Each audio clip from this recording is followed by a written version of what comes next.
Bethlehem ನಗರದಲ್ಲಿ ಜನಿಸಿದರು.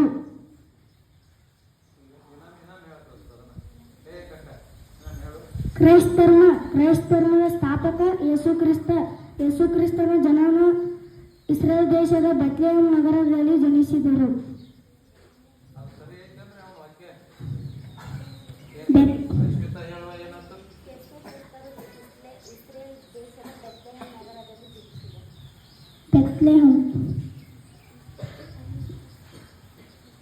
ಇವರ ತಂದೆ ಜೋಸೆಫ್, ಇವರ ತಾಯಿ ಮೇರಿ.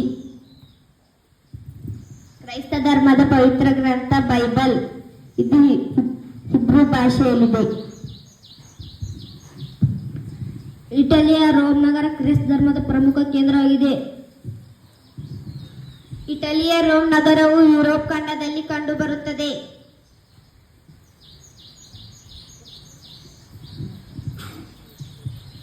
ಯೇಸು ಕ್ರಿಸ್ತನ ಬೋಧನೆಗಳು